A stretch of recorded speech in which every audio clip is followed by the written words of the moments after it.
Good evening. My name is Shivendra, and on behalf of a suitable agency, I welcome you to this very special session of Suitably Booked. Our book in focus has been Anindita Ghose's acclaimed debut novel, The Illuminated. Many of you would have read the novel, and we are sure many of you would like to pick it up after you hear this evening's conversation. The Sahitya Academy Award winner Shanta Gokhale has said that it's a novel of such self assurance that one can scarcely believe that it's the author's first. The Illuminated was named one of the notable books in the Indian press when it came out in 2021, with the Outlook magazine calling it a searing tale of love, loss, and longing. The author, Anindita Ghose, is a writer and editor based in Bombay. She was the editor of Mint Lounge and as the features director at Vogue India.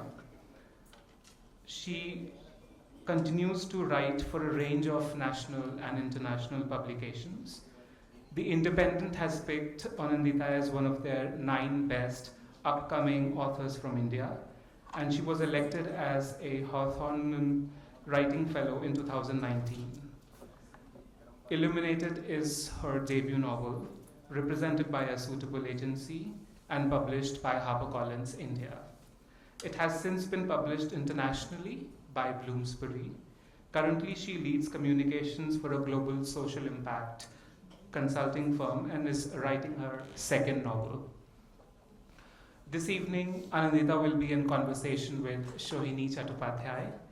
Sohini is a writer, award-winning journalist, and a national award-winning film critic. Her own book, The Day I Became a Runner, offers an alternative history of independent India through the lives of 9 women athletes. The writer Ramchandra Guha says that it's one of the best works of nonfiction that he has read in many, many years. It is proudly repped by a suitable agency, and that is also what makes this session very special, because both these speakers are represented by a suitable agency. Thank you, Anindita and Sohini, for joining us this evening. After their conversation, Sohini will open it up to audience questions, including to the audience that has joined on Zoom. My apologies for people who had joined on Zoom for the delay. The traffic in Delhi has been terrible, so we just wanted to make sure that enough people who were stuck in the traffic can come and join tonight. After the conversation, Sohini will open it up to the audience questions, and I would just request the Zoom audience to type in their questions in the chat box so that Sohini can keep a track and pick the questions from there. The books are available just outside this room, and the authors are here in case you wish to get it signed. Finally, I'd like to thank our wonderful partners, India Habitat Center, and the brilliant team at the Suitable Agency. All of us bring these very specially curated conversations every month to you. And so thank you, everyone. That's it from me. I'll request Sohini to take over from here and lead the conversation. Thank you. I think I'm audible now. Thank you, Shivendra. Thank you for that lovely introduction to the both of us. But before I begin, I would like to request my publisher and Anindita's publisher and editor, Udayan Mitra, to come up and tell us a few words about The Illuminated. Sohini, you're going to regret this. Because if I start talking about The Illuminated, and I warned Sohini about this earlier when we met, I begin to gush, and it's not pleasant. So, but like she was saying, I read The Illuminated in manuscript in 2020, and it just blew me away completely. Perhaps in part because I'm Bengali. And it is at one level a very Bengali book. It starts out as a very Bengali book. Then it goes to places that I didn't expect that it would go to, and I think some of the things that it does in terms of sort of narrative strategy or even structure, we will talk about in the course of the evening. One of the things that really struck me, and I think this we will hopefully talk about today, are the pamphlets / posters that are part of the book. And then the ending was, for me, when I first read the ending, it was completely unexpected. I didn't expect the book to go there. It goes to a completely different zone. All while keeping to a very strong proto-feminist narrative. And, you know, I mean, I can go on and on, but essentially, I truly believe it is one of the best books, fiction or non-fiction, to have come out of India in the last decade at least. And I know that the book has been, it has been read and loved by many people in India. There is also a UK edition, a US edition, all of which have been very well received. And I think most of all, it's just, I mean, while editing it, I must have read it 3 or 4 times at least, and then you wrote comments, and Anindita and I went back and forth.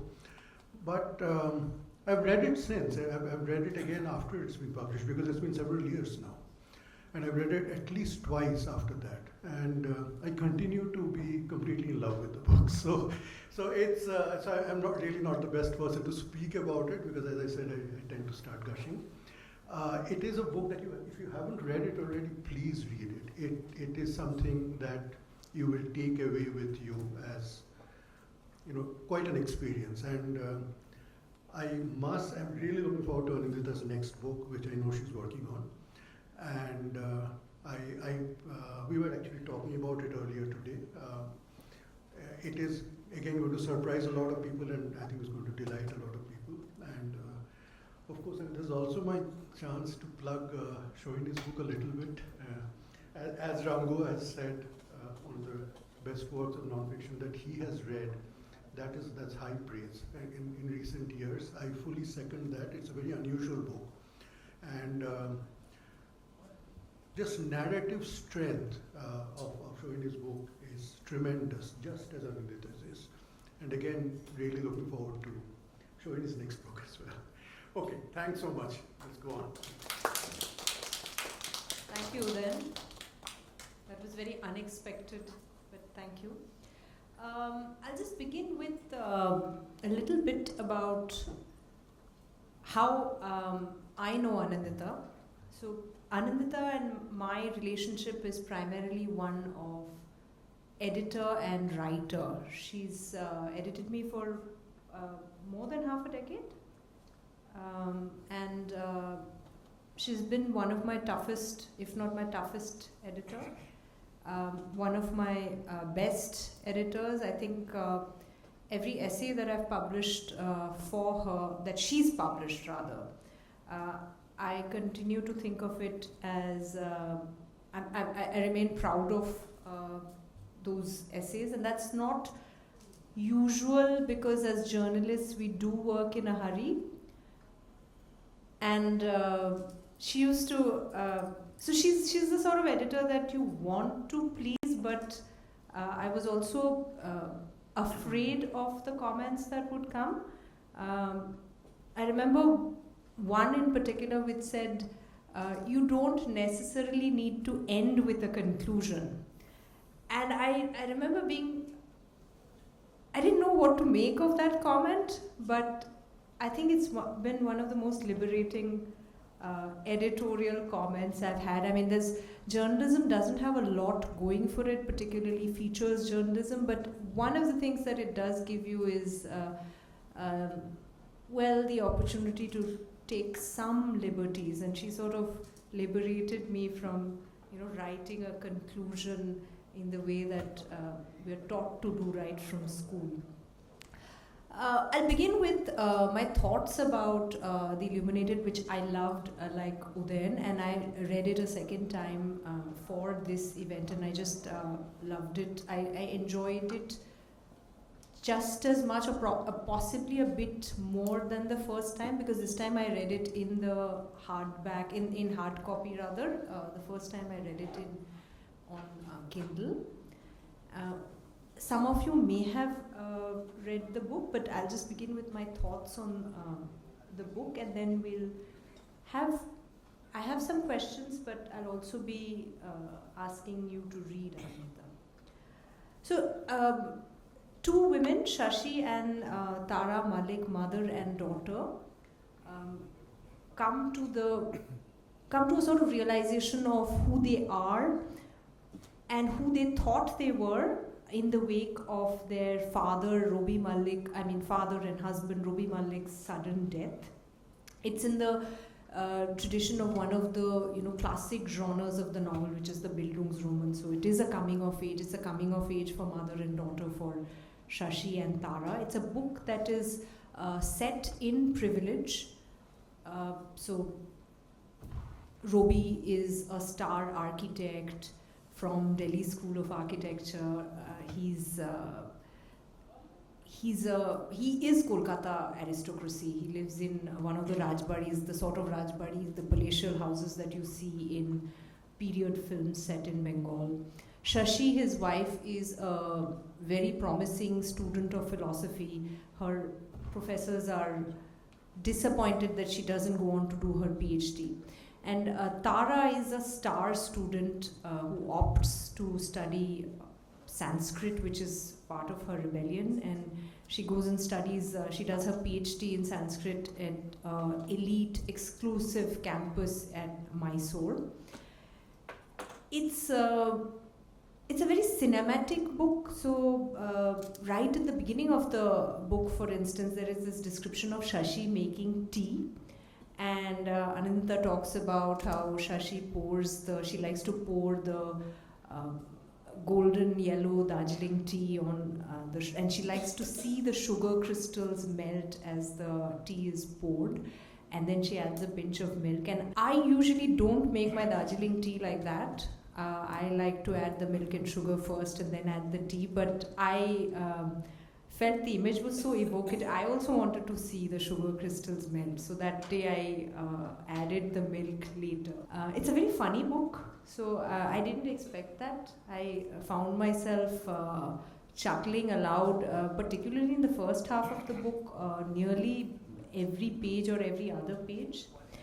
And I think the humor works very well to cut away at the privilege that the book is set in. I think it's a very ambitious decision that she's taken to set the book in privilege, because you're sort of working against this conception of this being a very pretty, manicured, very comfortable world. So you're taking that on by setting it in privilege.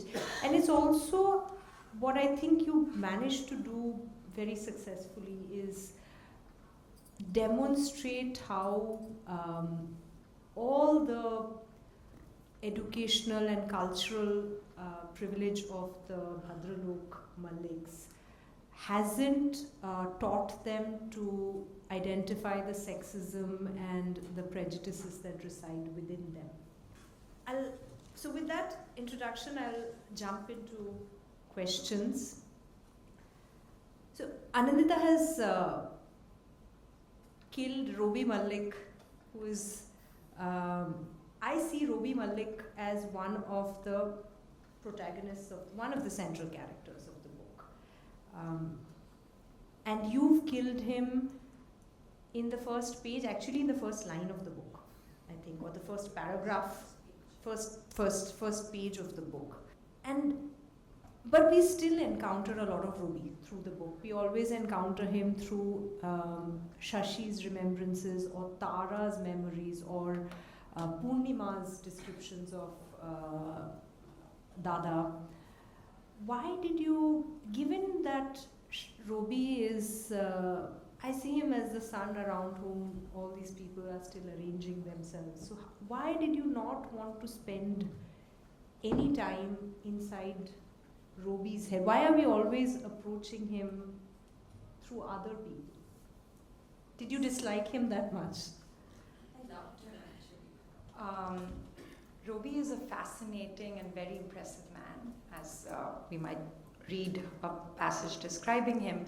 But Sohini isn't almost all of the English literature that we've consumed, maybe until the last decade, about being inside the head of a middle-aged man. So I really didn't want to do that. I wanted to approach the life of a family, a sequence of events, through the eyes of two women, his wife and his daughter, who perhaps they do have different perspectives of everything that has happened in their family and how life unfolds. For me, that's also explains the lunar scheme of the book. Robi means sun. It's the Bengali word for Ravi. Most of the men in the book are named after the sun. The idea that the sun is, the center, like you said, and the moon, everything revolves around it. But what happens if the sun is eclipsed? What happens if by force the sun just goes away? Does the moon find its own light? So only by getting rid of Robi could I figure what journey Shashi and Tara would take. And when we come back to talking about how he's actually a pretty cool guy, right? Very talented and by all accounts quite a supportive and a gentle and encouraging husband and father. And I was really interested in that because I feel books about women and books about feminism needn't have villainous male characters. A man could be many good things. The book needn't be about rape or women being robbed of their agency to study, work, or wear what they like. There needn't be domestic violence, and yet you could find that the women aren't achieving their full potential or living their full life. So I was very interested in making Robi an impressive character, but also in looking at him through the lens of these women. So Shashi reminisces about what a wonderful husband he was, and Tara remembers her husband. But maybe at some point in those memories, they see things that they hadn't seen, while his light just shone around them so bright that nothing else was visible. You want to read a little bit? This might be a good time to read. Yes. About Robi? Yeah, and I like Robi too, so I like reading about him. Yeah, I think you've done a good job of showing that Robi's he's not a bad man. Yeah. So this is from the first chapter. It's page 7, so it's pretty early on. Few pages after he has died, and Shashi is kind of thinking about him. Shashi assigned her husband's nature to something in his blood. Robi was the only child of his parents, a rare thing in the India of their generation. First-class first degrees, state-level swimming trophies, Diwali bonuses and double promotions. They cannot make a man's face glow like the privilege of being an only child can. To be reminded every day that you are the center, the blazing sun around which every member of the household circles like an insignificant planet. To wake up as a young boy knowing that the shelf beside the dining table only stood to hold up photographs of you. Chotto Robi at age 5 or 6 as Krishna in a school play. Peacock feather pinned to his hair. Robi Shona again with his first swimming trophy. A tall Robi in a white-collared shirt and bell-bottoms, aviator's hook low on the nose, with friends at Digha Beach, 5 boys and 1 girl. Robi's fingers are looped with hers if you look closely. Shashi was the one with a master's degree in comparative philosophy from Kolkata's esteemed Jadavpur University. She had written her thesis on Hegelian dialectics, read Hegel in the original, and yet she would never dare to converse in German with Laura's Hamburg-born mother. Robi was better suited to rolling foreign syllables on his tongue. How beautiful his voice was, and how it spilled from his long neck when he sang, the Adam's apple rolling up and down like a batasha offered to the gods. He would call forth Tennyson and Shakespeare in a tongue trained to perfection by the Jesuit priests of his convent school. Nobody would correct him if he got a few things wrong. Tagore's verses, to suit the light and time of day, would come to him like known melodies. It wasn't a dinner party till he started complimenting the women's saris or teased them about the flowers in their hair. In his mid-60s, he was handsome and uncommonly tall for a Bengali man. When Shurjo had taken them to a French restaurant the day after they had arrived, a young waitress had coquettishly inquired if he was Amitabh Bachchan. Si vous voulez, he had shot back. The waitress had giggled with her hand on her chest. Thank you.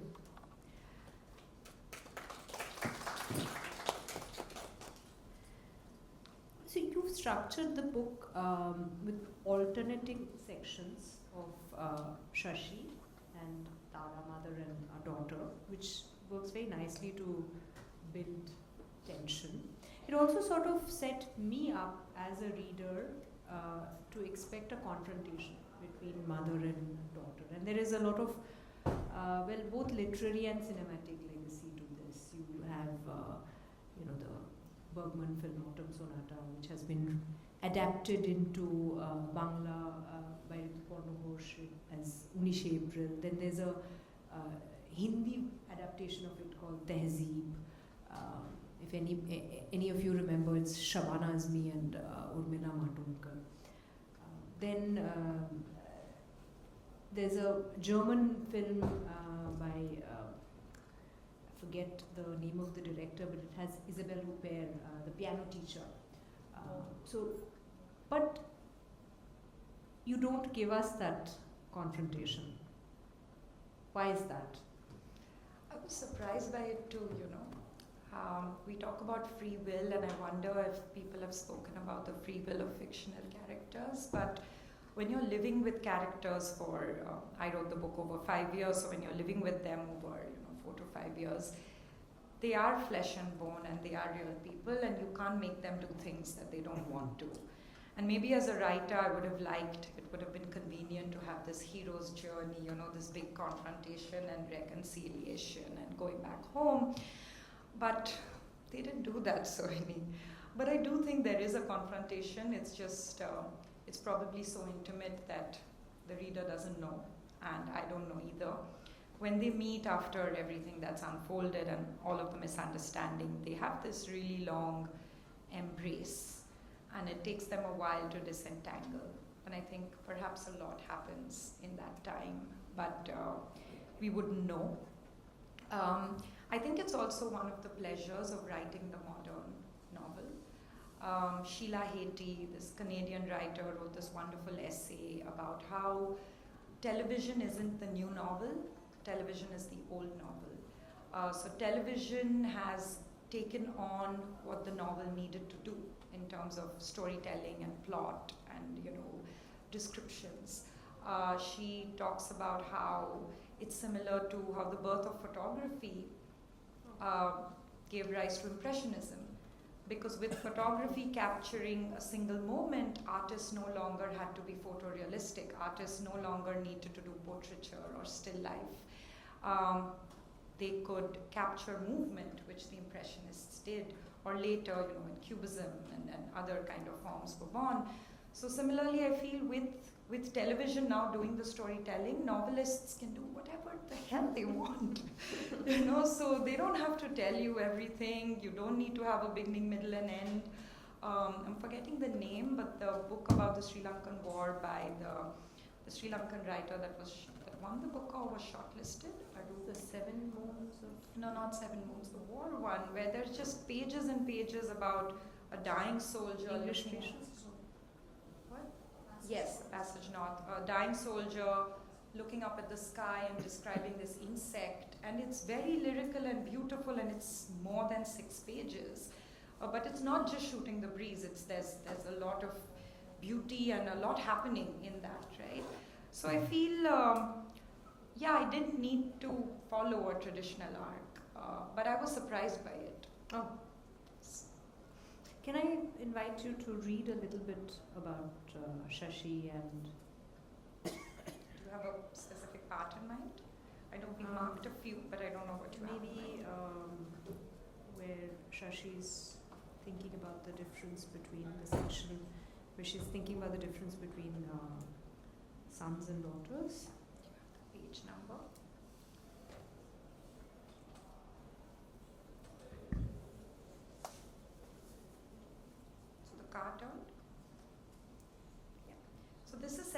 Delhi, where some of the novelists, so I think it's interesting reading it out to a Delhi audience. Shashi, after her husband has passed away in New York, has got on a flight and come back to Delhi by herself, and she's on the way back home from the airport. Shashi looked for familiar shapes on the road. The car ahead made grey emissions that remained suspended in the polluted air. A cow was disrupting traffic. A man in the car next to them had rolled down his window to pray to the cow. He poured something into his mouth from a sachet and continued to pray. There were hoardings for bridal gold jewelry. These days they had started featuring dusky models, but not much else had changed. The models still looked vacuous with false eyelashes and a silly exhilaration on their faces. The gold lettering always said something on the lines of, "What will you give her on the luckiest day of her life?" The car turned into the gated colony in South Delhi where Robi had built their home. He had designed a few of the other houses in the colony as well, and its collective real estate value had gone up after he had won the national award. This didn't matter because no one sold their houses in this area. Shashi had understood a few years into their move to Delhi that people like the ones who lived in their colony didn't need money in their bank accounts. They wore their money instead, in the way they refused to dress up to go to restaurants. They carried it in their voice as they supported anti-infrastructure protests and made calls to place their children in internships with the city's top law firms and media houses. These houses were built for their children to live in and then grandchildren. They went to the same schools in Delhi and the same colleges in England and New England. They married each other and multiplied their privilege. They could study obscure subjects, become artists and entrepreneurs and public intellectuals who said blasphemous things on TV because they would always have these homes to come back to. They could live out of backpacks in hostels abroad, have sex with strangers in dingy hotels in Europe, but they were never too far away from the comfort of their childhood home. What would happen to the house, Shashi wondered. Shurjo, who was their son, had gone too far to return. And even though Tara had left only earlier that year, Shashi knew she would take a while to return if she ever did. She had seen it in her feet the day they left. Shashi shook her head. How she wished she could hold her daughter close. Tara's voice filled her head. The anger and the distrust that had made her voice soggy over the phone the last time they had spoken. A son is his mother's son from the day he is born. She sends him out into the world as her emissary. He looks for her in the women he enters, hoping to find something he has lost in his adolescence. The nakedness to say, "Don't leave me," or "Tell me you'll be here when I wake up." He might be saying it to other women, but he is always speaking to his mother. What is it about a daughter that makes a mother terrified to send her out of the door? Why does she cease to be hers? One of my favorite sections. It's interesting, and I really enjoyed your little, detour into photography and art. And it's interesting that you say that television has freed up the novelist, because the alternating sections of mother and daughter, Shashi and Tara, is very much like what you see in web series or the long form film, so to speak. So it is, and I did say that I do find your novel very cinematic, even in the descriptions. The other thing I wanted to ask you is that other than Shashi and Tara and Purnima, whom I love, you also have some fantastic minor characters. So I loved Tulasi, I loved Noor, the queer activist in Dharamsala. I loved Dean Patnaik. So how did you know, and I can picture them in my head, I can think of who I would cast. How did you know when to stop spending time with them? That's such an interesting question, Sohini. So I see the Illuminated as a collective, and it's not just Shashi and Tara who are the Illuminated, but all the other characters, the women. And the especially. fantastic Purnima. Yeah, who is the most realized character, right? So all the other women in the book are in various stages of illumination. So Purnima, who is their cook, who in many ways is, on paper, is the least advantaged, the least privileged in a scheme of privilege character in the book. She is uneducated Adivasi girl who's run away from home and has been forced to have an abortion. She doesn't know how to read and write. But yet, she is called Purnima Full Moon, and she is one of the most empowered characters. And she's very funny. And she's more empowered than Shashi and Tara with all their education and privilege and wealth. So the Illuminated for me is all the women who occupy the sky with Shashi and Tara. The men, I think, are just convenient, foils to the other men. But it very much was about the collective. And I love, I think Bonita, who designed the book cover, is not in the audience, but I love how Bonita interpreted that on the cover. Like, we could have had one moon, but the idea is that it is various moons in different stages of illumination. And in the book, it kind of plays out, Udayan referenced the end, in the state of Meenakshi, which is run by women and has, moons just really finding their light. I don't know if I knew when to stop focusing, right? It's a first book. I don't know if it's technically perfect and if things could have been tighter or more in advance, but I think I just followed the characters till I was interested in them. Including some people who only appear for a few pages, like Asha or Shashi's co-teacher or Deen Patnaik. One of the very fun things in the book is the use of these Mahalakshmi Seva, some pamphlets. It feels like, especially now that I was reading it in hard copy, it feels like, the sort of real intrusion into your life that WhatsApp forwards have.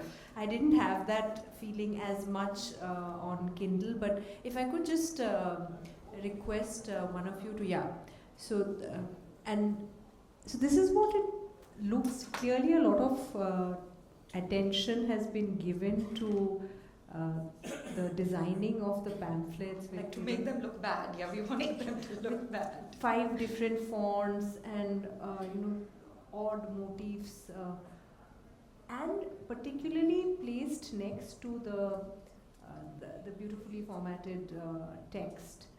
Is there another pamphlet, just so that we could have?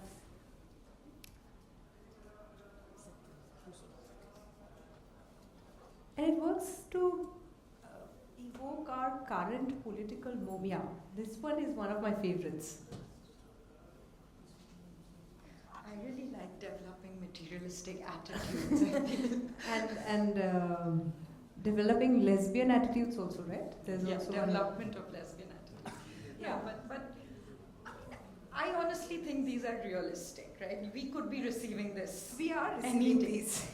And for me, while parallel to, the more kind of poignant journey that the characters are going through, I wanted to show the growth of MSS, as started off as a kind of volunteer organization, but is growing in how well organized or well funded they are. And I didn't want to kind of populate or dilute my narrative with spending too much time on MSS. So I thought the posters, and interestingly the design of the posters, so I'm glad that you asked for 2 to be shown. The first poster that we see is just a list of what women can wear on Tara's campus. Towards the end of the book, then they get a logo, then they have like a tagline, and they have circles. So I also wanted to show their articulation getting stronger, right, with the design getting more kitschy. They do appear, the MSS does appear a couple of times in the book, but I primarily wanted to use the posters as a device to kind of show their growth and their growing menace. Tell me, when you managed to, how did you, you have a bunch of these interesting elements. So you have the lunar scheme, you have these pamphlets that you clearly thought about. And when did you structure these elements, and how did these things come together? I feel I could have a more interesting answer, but the honest answer is that a lot of this happened in 1 month. Right. So I spent close to 5 years on the book, right? But when you spend that time, you're not writing in an even keel throughout. I think I wrote the first chapter for 2 years, and I thought it was a short story, and I tried to send it to a lot of places. And an editor from Granta was really nice. They don't usually reply if they're not taking your piece, and wrote back saying, this is really good, but it's not a short story. Like, this is not a Right. short story. It's part of a novel. I really thought I was writing a short story. So that's what I did for 2 years. And then, I was trying to balance work and other things as life. And progress was slow. I always thought writing residencies were pretentious. Like, you have an idea, you want to write, sit at your desk or sit in your bed in your pajamas and write. Why do you need to go to, this beautiful place in Italy and write in your room when then you should be enjoying Italy, was my thought. But I see a great value in writing residencies. I've been to So this happened in one. a residency. Yeah, so there was one that a writer friend, who are your best guides when you're writing and stuck, because nobody else understands what's happening and why you're so frustrated. A writer friend said, okay, what the hell is going on? Why is the book not done? It's okay if you want to take 10 years, is what the writer friend told me, but clearly you are frustrated. Just buy a ticket or apply to this Hawthornden residency. And this Hawthornden residency is a residency in rural Scotland. It's a 16th century medieval castle, which belonged to the poet William Drummond, who was the first Scottish poet to write intentionally in English. So it's quite a legendary place. It's very old school. You have to apply a year in advance in writing. You can't email them. And I am not organized enough to apply a year, and I don't know what's happening next year in my life for a residency. But I got lucky. This friend was there, and he told me somebody's just dropped out, and the next session starts in 3 weeks. And Jeanette Winterson is there. I can see her. I want to go here. So they accepted an email application because it was 3-week notice. And I went there. I took leave. In journalism, you don't have the privilege of like a month leave, but I said I'll work from there and I'll go to the local pub and check. There's no internet. So I said I'll go to a pub and clear the pages every week. Can I please go, etc. I did all of this. And I went, and I think it was the single most transformative thing in the life of this book, because everything from the lunar scheme to the posters to somehow the ending, I don't know, a lot of things happened in that 1 month. For 1 month in a 5-year period. And I thought about why, and I think the castle, the Hawthornden residency also follows the rule of silence, and I'm a fairly talkative person. But you can speak at breakfast, which is a cold, quick breakfast you can come and have. And then you're supposed to be silent from 9:30 to 6. So if you run into, and there are only 5 residents at any time, so if you run into someone else, you can nod, but you're not supposed to speak because everyone's in their zone.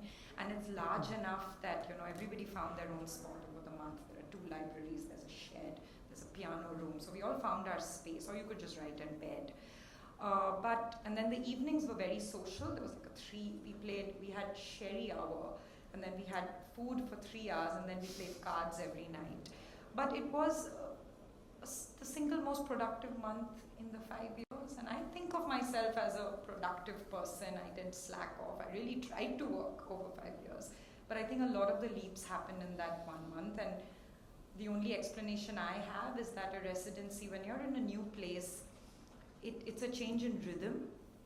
It's a change in, saying that it's a change in routine is maybe a very basic take on it, but I think it's a change in rhythm. And especially when you're a journalist and you're used to writing non-fiction and you're used to working in a certain way, the privilege of having a change in rhythm is a great gift. And I know there are some writers in the audience, and perhaps they can join and agree or disagree later, but so yeah, a lot of it happened in that 1 month in 2019. This is a good time to ask you, since you mentioned being a journalist, at one of your events or one of your interviews, I heard you say that there is a difference between facts and truth, and journalism works primarily with facts. You want to tell us a little bit about that, and what did you have to change? You said there was a bit of unlearning of journalism. So the person who interviewed me and that answer appeared in is actually here. Simar was the first person who interviewed me for the Illuminated for Hindustan Times, and I'm very happy to see her here. And she had asked me this question, which is probably the one you read. You know, when you tell people you're a journalist and you're writing a novel, like that's what you do all day. It's so easy. And I'm sure journalists think that it's easier to write fiction if you're an accountant or a lawyer, because for me, the idea of when it's so hardwired in you, and I'm a career journalist, I studied media for my undergrad, I have a master's in journalism, I worked in journalism for 15 years, that's what I know how to do. And if you're a good journalist, you are trained to deal with facts. And you're trained to stay, you're trained to kind of pressure test everything and stay within a square and be very structured and linear in your thinking. That's your training. And the impulses of fiction are entirely different. I would say it's entirely opposite. So you have to unlearn all of that. Because journalism is about a single fact, or it should be, whereas fiction is about truth, and there are multiple truths. So it's a square and circle analogy. It's about not being linear. It's about not being judgmental. I think I had to learn how to suspend judgment because not all my characters, including not all my protagonists, are necessarily good people. They've not always done good things. I mean, Tara is an exceedingly arrogant young woman. But in fiction asks you not to agree or disagree with the character. Fiction asks you to empathize with them. Why is she that way? And maybe she'll change. She's just 25. It's life ahead of her, right? So yeah, I think that they are just fundamentally different. So journalists have to unlearn a lot of journalism to be successful fiction writers. And sometimes when I read my own book, I think there might be things that are overwritten or over-explained, or maybe there are parts that are too verbose. I had the privilege of being able to re-edit my book when it was published for the UK. So 2 years after it was out, 2 years after I had made notes on what I don't like, I could re-edit some parts. The UK version has some parts that are maybe, I didn't change anything, I just deleted some parts. Of course, the Indian edition remains very close to my heart, it's the original. But I think that is learning for me for my other writing, right? That I don't have to say everything. I don't have to be literal. I can leave things because that is what fiction can do. But it was very difficult. I think that was the hardest thing, trying to not be a journalist while writing. And also trying not to be an editor, right? How do you move ahead if you're editing your own work like every day? So then I tried to do the system of alternate days writing and editing. I would write one day, edit the next day, write the next day and edit, because if you're used to, if your day job involves giving edit comments to people, even if you don't have to end with a conclusion. Clearly that one stuck with you, but if your day job is that, even if you've consumed a lot of literature but not studied writing, not studied writing craft, but you have a sense of what's not right. So you can give yourself a comment, but you don't know how to fix it. That's a problem. That's why you need good editors and good friends who are readers to kind of guide you along. But yeah, that was, I think, both being a journalist and being an editor were exceedingly things that I didn't want to be when I was writing my book. You want to read a section of your, want to read something for us? Maybe in a bit if we have time after questions. Sure. How are we doing for time? I saw some lights go up. Was that a signal that we should move to questions? Yeah? Okay. So, does anybody who'd like to go first, or are there already questions in the? Aditi, I believe, is the regular. Do we have mics? Yeah. Congratulations, Anindita, for your book. You're dressed in contrast to the cover of the book. You're dressed with the black moon. My question, how do you see the one who's illuminated? Do you see that person to be wise, to be knowledgeable, to be compassionate, to be stubborn, aware? Like, how do you see the one who's illuminated to the highest frequency? So like I said, I think they are in varying degrees of illumination. But what happens to both the characters, Shashi and Tara, in the book is that they see their truth through their eyes. Because all their life, this very powerful man that they really admire, the husband and the father figure, was the architect, the writer, and the designer of their truths.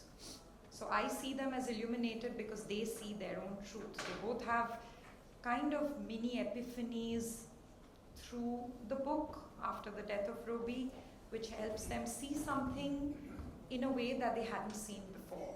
So I think just the idea of seeing it their own way is illumination. Were they able to accept it? Who knows? We'll have to ask them. Yes, sir. There are three things I want to know. One is you have given an upper hand to the television in telling or retelling the story, which I totally did not is non-acceptable to me.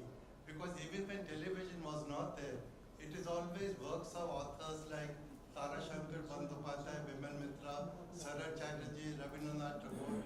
It is their works which we wanted to read. And even now people are reading those books. Now, I want to know what bearing this title has on your book, considering its story material and other things. How long did you take to complete this book? I wrote it over 5 years. And just to clarify, sir, I'm not giving television the upper hand. And I agree that all the authors you mentioned are from kind of some time past. That because of the birth of television or OTT now in our homes, it's taken on some of the role of storytelling that novels were doing with all the authors that you mentioned. And now novels can do other things and maybe more creative things. So in no way am I giving television the upper hand, although I do love television and I watch TV like everyone else. I'm saying that it's actually freed the novel from doing what it wants to do. There's a gentleman. Sir, would you also introduce yourself in a line? My name's Alok Jain. You have a son, you mentioned a son who goes away.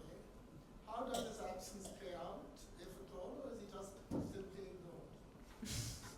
No, the son, so Roby and Shashi, the father and mother, have 2 children, Tara and Shurjo.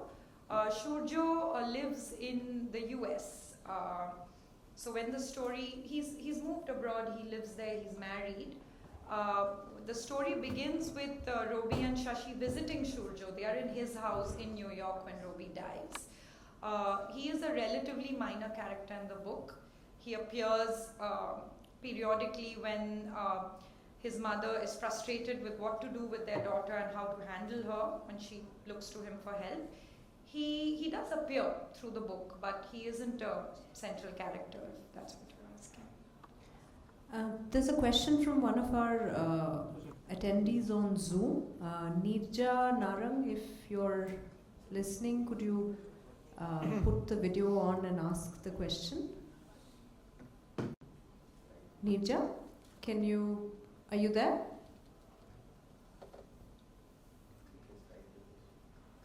Maybe we can just read it out. Yeah. I'll have to go there too.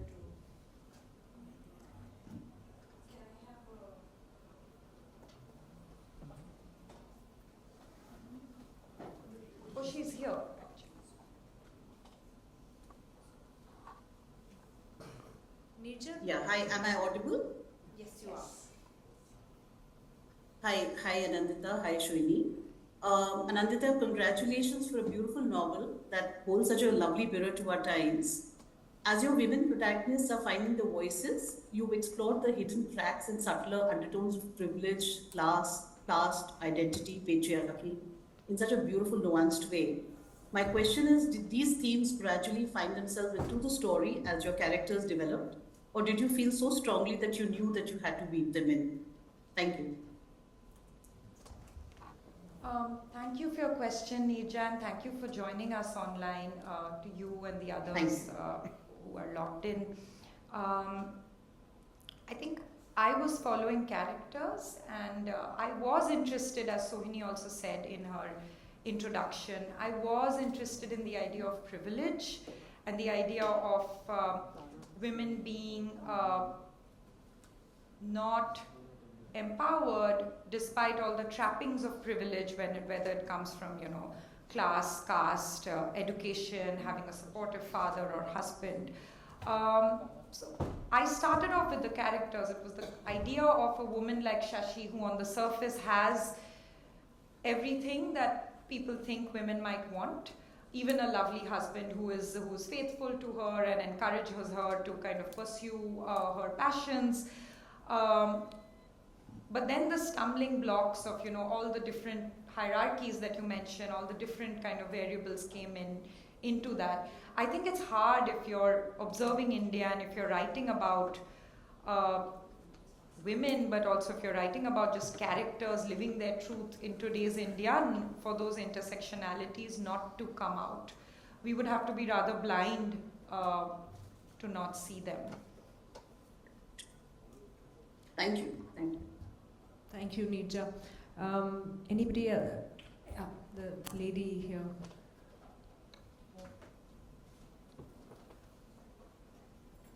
Just introduce yourself. Hi, my name is Sumira. So I read your book very shortly after it was released. I was pretty excited for it and I really loved it. But since then I've been wondering, so I have two questions. One is, what really inspired you to sort of include the MSS and then Meenakshi into your book as elements?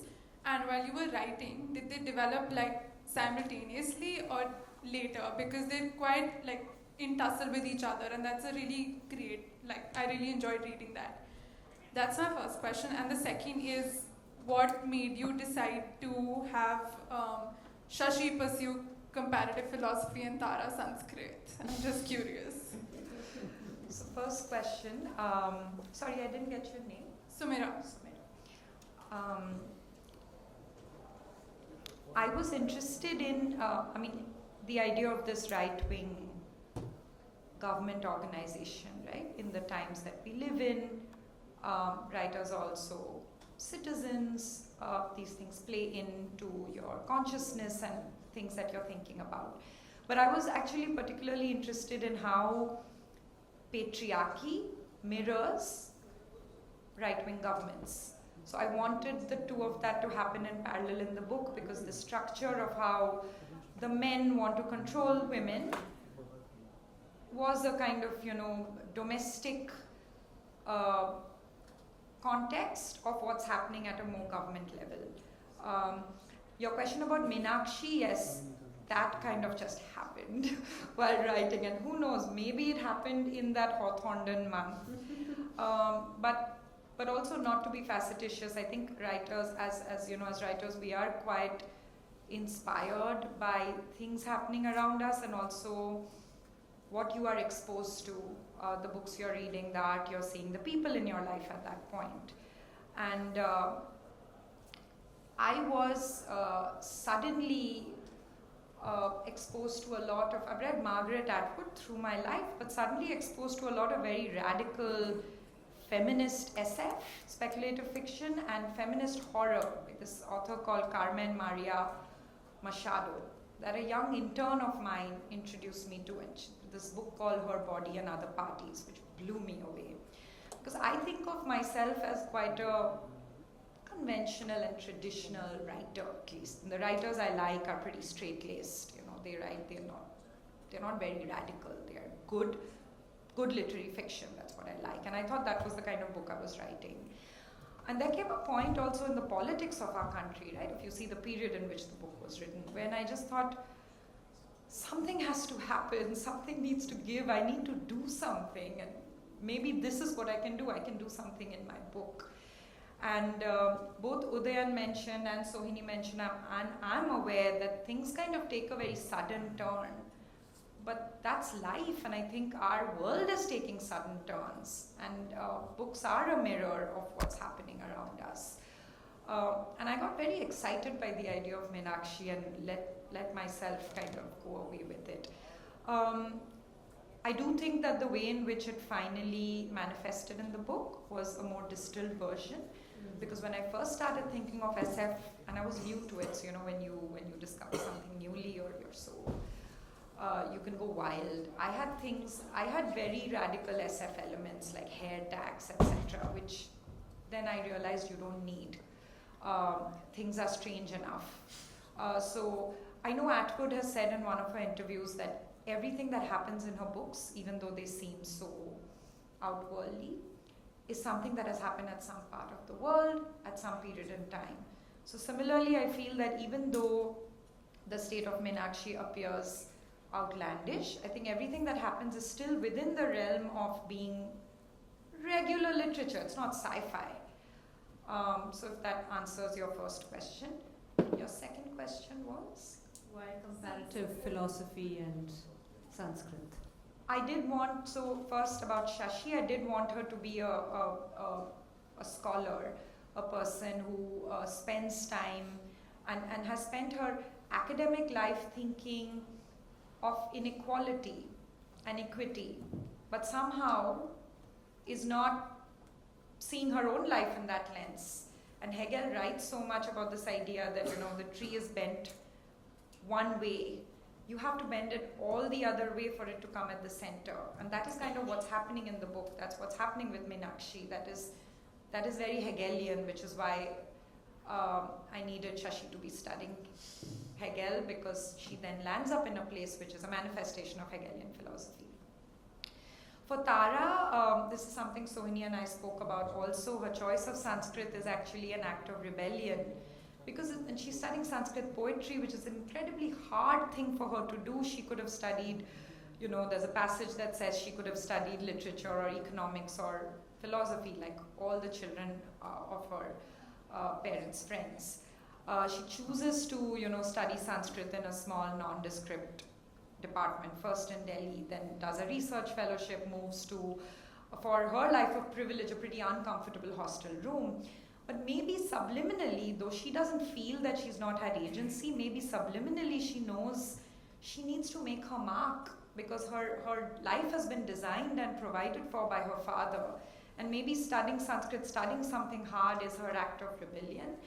And I think one part of me then, I just really enjoyed reading all the Sanskrit erotica that Tara was reading. So I made her really into it. And translating Sanskrit poetry, again, studying Sanskrit is difficult, but translating Sanskrit poetry is a very hard thing for a student of language to do, because Sanskrit poetry is very compact, it's very telegraphic, like a single 4-line stanza can cover as much ground as a European sonnet. So translating that effectively into English is a very hard task. And I wanted her to be someone who takes on hard tasks because she wants to prove herself. And subliminally, she does want to step out of her father's shadow. She just doesn't know it. So, yes. In fact, if I could add that's something I missed saying. That's, you have the lunar scheme, you have the pamphlets, and you also have this Sanskrit erotic poetry as a sort of a run-on motif through the book. So quite a lot of research that's gone into the book. Just an observation, and I enjoyed it. Fun. I think that sometimes writers just do things because you're living with this thing for 5 years. Other people are reading it in 2 weeks. You just do things for yourself. Maybe there'll be no reader who even sees it. I had a color scheme for Shashi and Tara. I had a temperature scheme for them. Tara is warm, so she drinks cold ginger lemon. Shashi is cold, she keeps drinking tea. That's just for me. So I think there are some things that writers just do to entertain themselves. This gentleman here. We'll just wait for the microphone. There's a mic. Good evening, I am Sudhanshu Notia. My question is with different dimension. The book it appears has a lot of cinematic potential.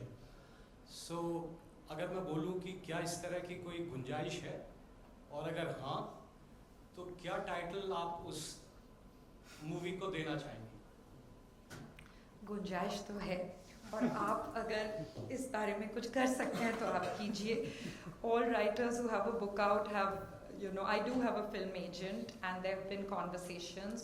Conversations in the film space start and fizzle out very early.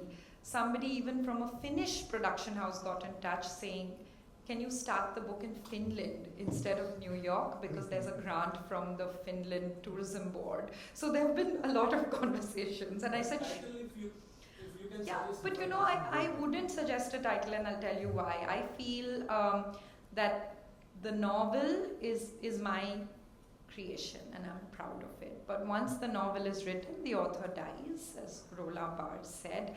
And for it to be a good film, it really needs to belong to a filmmaker. So I would obviously love that a good film team has it, and I would want to trust them enough to do what they would want to. I don't want to be the writer who imposes saying, this is what it should be.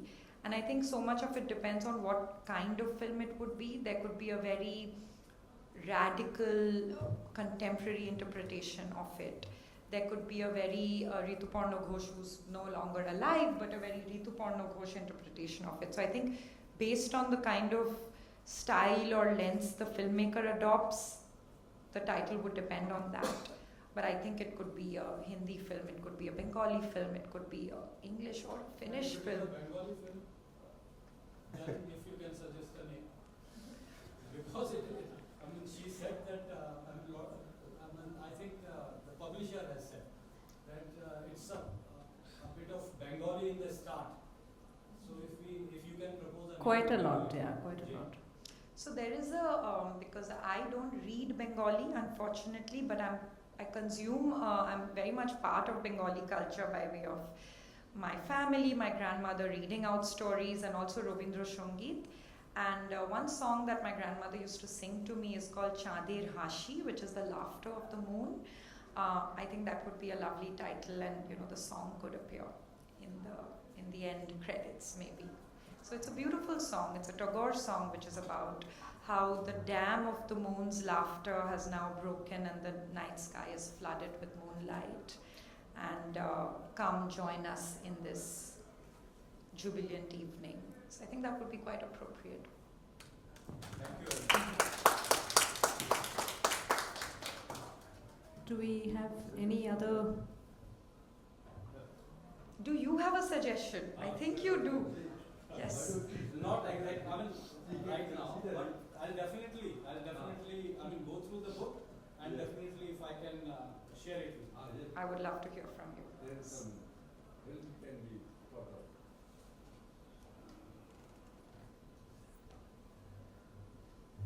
Back to you, Sohini. You did start talking a little bit about things that you edited and things that you feel you would have or might have done differently. Do you want to talk about what you think you may or you would have wanted to do differently? So I don't want to do a post-mortem, but I think just like as a painter gets more sophisticated, you want to be able to show more with fewer strokes. Oh. And I think that's what I would like to do, is to be able to tell more and show more, like show don't tell basically, by telling less. And I think I wouldn't change the book for what it is now, because I also think that artworks and literature is also a document in time. Sometimes I've heard of writers who say that they're re-editing their book after 10 years, and I find that quite absurd. Unless you treat it as an art project and it's kind of something you're doing for yourself. So I wouldn't change anything in the Illuminated now, but for my other work, I would like to, yes, I guess, paint with fewer strokes. Tell us about, I saw one Amazon review that mentioned Jhumpa Lahiri, and that your writing evokes Jhumpa Lahiri, and I agreed with that because NRIs doing domestic work in the US. And of course, other than, I don't want to just be facetious, but a lot of the action is internal, so that there is a Jhumpa Lahiri touch to it. I thought that it reminded me a lot of Asha Purna Devi's Protham Pratishruti, which is also a Bildungsroman, which is about a woman coming of age, which is also actually a father-daughter story. But tell us about your literary influences. I do really love Jhumpa, so I feel that's quite a compliment. But I don't think The Illuminated is a very Lahiri book. I feel Lahiri is best when she's writing her short stories. I haven't really liked her novels. Namesake is wonderful, but I didn't like The Lowland. I think she really is a master at the short story, and there's a certain this idea of fewer brush strokes that a short story takes, right, which is really lovely. She's someone I really love, and I was really devastated when she decided that she's not going to write in English anymore, because she's not the same writer. She's not my Jhumpa Lahiri anymore, right? I'm reading her in translation, and it's not her. Some of my favorite writers, you're asking, is Jonathan Franzen, Akhil Sharma, contemporary writers, Zadie Smith, Siri Haswit, and I think there is a through line over their work that I can draw, that all of their work is about kind of the deep psychological interiority of their characters. It's not chiefly plot driven. There isn't a lot of action. I mean, Akhil Sharma's book, Family Life, which for me is, one of the best novels that I've read. I would rate it as one of my top 5 novels, but he's also a contemporary writer, and now he's a friend, and he's blurbed your book. Yeah. So I value that really highly. In Family Life, essentially, there's like one incident, there's one accident. That's the plot. That's it. And that's kind of dealt with in like 2 pages. And the rest of the book is just interiority. And I think that is the kind of book I like. Jonathan Franzen's, he's writing a trilogy, The Crossroads, right? The first one was out. That does have multiple characters, and he's built it out like this epic, because 2 other books are going to be out now. So there is some level of plotting, because you're following a family with, I think, 4 children. So there's a lot that's going to happen. I think I spoke to him, and I think like each of the books is going to focus on maybe 2 children, things like that. But even while that exists, you get into the headspace of these people that you're never going to meet in your life, but yet they feel as real and breathing as you sitting next to me, and I think that's what I really admire. And of course, a lot of like Tolstoy did that. People did that. You were in that party with Kitty when she was frustrated about not getting the dance in Anna Karenina. You're in the room with her. So I think that is the kind of writing I like. I do consciously try to stretch. I do try to read other things. Like I said, I had that brief love affair with SF, but I've come back now. And what was the name? Carmen Maria Machado. Yeah. Can I ask you to read? Sure. Do you have something in mind? No, go for it. Oh. Go for whatever you want. So we've had introduction to Robi and to Shashi. Maybe if you feel like it, you can introduce us to Tara, or whatever you feel like. Whatever you feel like. Did you say Purnima? Have you read the book? I have heard from her. Purnima is a very nicely pictured character in that. She's also very funny, I feel. And But she did say that she's the best realized character. So the whole book is in 3rd person. Shashi and Tara are not writing in their own voice, but the epilogue is by Purnima, and it's in 1st person, which is called Full Moon. But I feel like out of context, I don't know if this part will make too much sense. So go for I can whatever read you a want. little bit of it. It's in Purnima's voice. This is basically her backstory. This is what the book ends with. And it's called Purnima, Full Moon. She's a girl from the Sundarbans, like we said. This is not rain. This is goat piss. Come home if you want to know what rain is. It rains 6 months in the year. Everything is always wet. The thatch of our homes, the skins of our goats, the skins of our bodies, the clothes we hang out to dry. They are still wet when we wear them again. When I think of home and the swaying Sundari trees, I want to think of that afternoon when we fell asleep on the boat, when it floated away and got caught in the Sundari. That's right, it was she who caught us. My brothers had returned with a big catch of magur, and we had been waiting hungry for 2 days, eating only rice and salt. As soon as they came, all of us went about chopping chilies and onions, scaling and slicing the fish, rubbing it with turmeric and frying it in oil. We ate so much, we didn't know when a catch would come again. Afterwards, we had hooch, even Ma, and everybody fell asleep where they were. Polu didn't even wash her hands. When I opened my eyes, I went to the pond to splash water on my face. The Shahib was awake. He was taking photographs wearing a raincoat. His camera also had a raincoat. He turned the camera towards me and my heart stilled. Even when Brojo and I had seen a tigress at night, her green eyes glowing in the dark, I had not known fear. My heart had not stilled then. Once a crocodile had come very close to Polu when we were bathing in the river. Polu's feet had become white and Ma had rubbed them with mustard oil and slapped me for taking her to that part of the river. It must have been fear that made her feet white, but I had never felt it. Maybe this was fear. What else could it be? I could hear my heart when I walked towards the camera and the Shahib. I stopped and he took a photograph. Then he went away again to photograph the Sundari and her hungry roots. I think I'll stop there. Yeah. Thank you, Anindita. Thank you, Sohini. Are we wrapping up? Thank you. That was a wonderfully immersive and wide-ranging conversation. Thank you for that. And thank you for projecting the pamphlets for us. That was beautiful, that aspect. And also thank you for being such a wonderful Yes. audience. Thank you to all of you and to the Zoom audience as well for joining in. And the books are available for sale and the authors are here in case you wish to get it signed. Our next session, next month, October, will feature Chitra Banerjee Divakaruni in conversation with Nilanjana Roy, and it will be an online session. So we hope to see all of you there as well. But thank you, the stars of the show tonight. Thank you.